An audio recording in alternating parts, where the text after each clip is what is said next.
Chapter 2 Dreams and Reality. Ayumi was floating among the clouds, a sense of lightness and freedom washing over her. The sky around her was a brilliant blue, with soft, fluffy clouds cushioning her every move. She giggled, twirling and spinning in the air. It felt so real, yet so fantastical. Suddenly, a figure appeared before her, descending gracefully from the heavens. It was an angel, and as he came closer, she realized he looked exactly like the man she had seen at the bar. His dark hair framed his chiseled face, and his piercing blue eyes sparkled with warmth and mischief. He wore a flowing white robe that accentuated his strong, muscular frame, and ethereal wings sprouted from his back, shimmering in the sunlight. "Beautiful," Ayumi whispered, just as she had the night before. The angel smiled, and before she knew it, she was kissing him. This time it wasn't a light, fleeting kiss, but a deep, passionate one. She felt a rush of emotions, desire, excitement, a sense of belonging. His arms wrapped around her, holding her close, making her feel safe and cherished. But as she leaned in closer, the world tilted. Ayumi felt herself losing balance. Panic surged through her as she slipped from his grasp and began to fall. The sky rushed past her, the ground coming up fast. She screamed, bracing for the impact. With a thud, Ayumi jolted awake. She was on the floor, tangled in the blankets. Her heart raced, and for a moment, she couldn't remember where she was. The room was unfamiliar, luxurious, yet strange. She sat up, panic setting in. "Where am I?" she muttered to herself, trying to piece together the events of the night before. She remembered the bar, the drinks, and falling into a stranger's lap. A scream bubbled up from her throat, and she couldn't hold it back. The door burst open, and in ran the man from her dream, the stranger from the bar. He was fresh from the shower, his bathrobe loosely tied, revealing glimpses of his toned body. His hair was still wet, droplets of water trickling down his neck and chest. Ayumi's eyes widened, her face turning a deep shade of crimson. She quickly looked away, trying to gather her thoughts. "Are you all right?" the man asked, concern evident in his voice as he approached her. I... Ayumi stammered, stealing a quick glance at his exposed skin before looking back at the floor. "Where am I? What happened? Did we sleep together?" Alexander chuckled softly, the sound both reassuring and teasing. "No, we didn't. You were very drunk last night and accidentally wandered into the VIP area. You stumbled and fell on me, and then you fell asleep." He chuckled a bit as he remembered the amusing encounter. "I didn't know where you lived, so I brought you here." Ayumi's blush deepened, but she felt a wave of relief wash over her. "Oh, thank goodness. I mean, not that... Thank you for taking care of me." He smiled mischievously, leaning against the doorframe. "You know, you did cause quite a scene. Maybe you should take responsibility." Ayumi's eyes widened in shock and embarrassment. I'm so sorry. I didn't mean to..." He laughed, cutting her off gently. "Relax, I'm just teasing you, but seriously, you should drink some water and eat something." Ayumi managed a small smile, appreciating his attempt to lighten the mood. "Thank you. I don't even know your name." He extended his hand, his blue eyes twinkling. "I'm Alexander Sato. And you are?" "Ayumi Harada," she replied, shaking his hand. "Thank you again, Mr. Sato. I'm really sorry for all the trouble."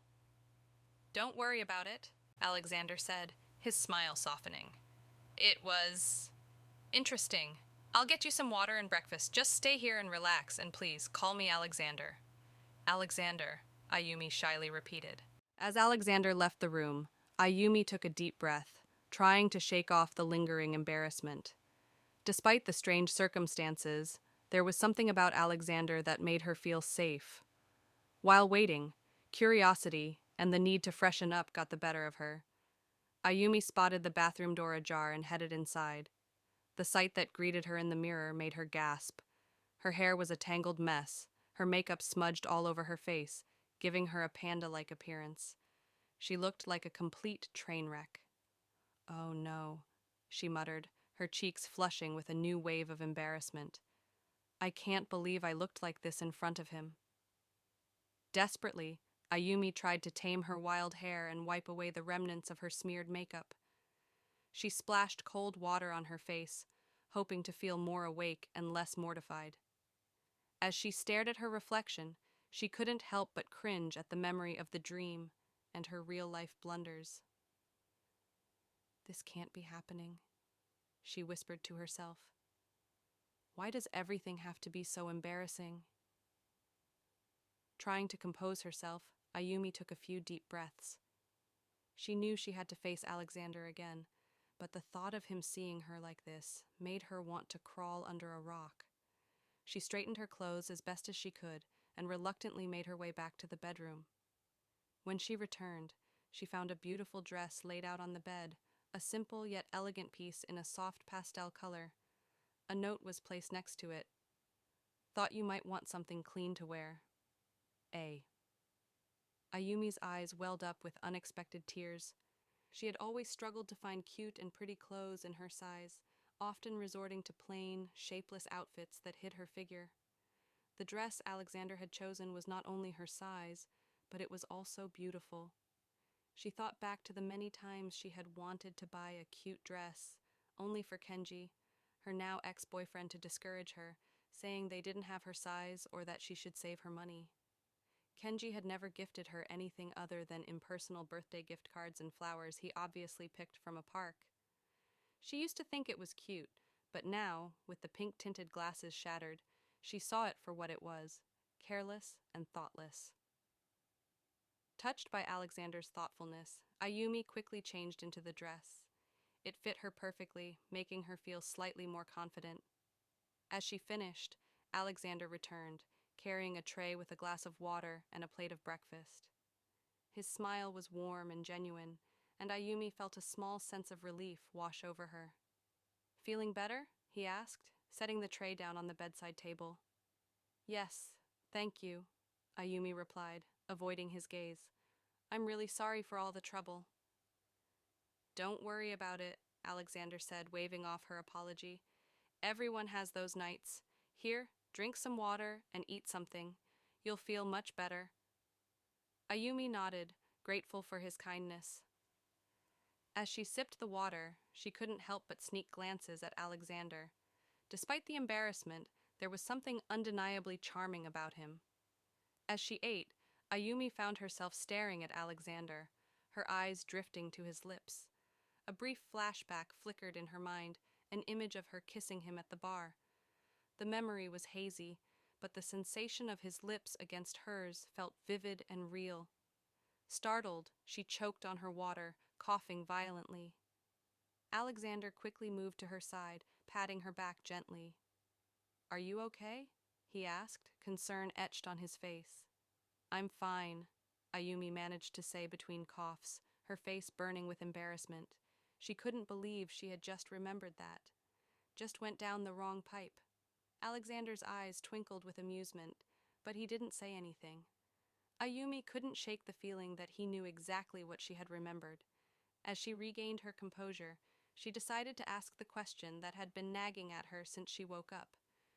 "So, did I do anything stupid last night? Besides me literally sleeping on you?" Alexander shook his head, a teasing smile playing on his lips. "Nope, nothing happened." Ayumi felt relieved. She still has a lingering sense of suspicion, but chose to not pry further. Ignorance is bliss. "Oh, okay. Thank you again, Alexander. I really appreciate it." "Anytime," he replied, his smile softening. "Now, finish your breakfast. You need to get your strength back."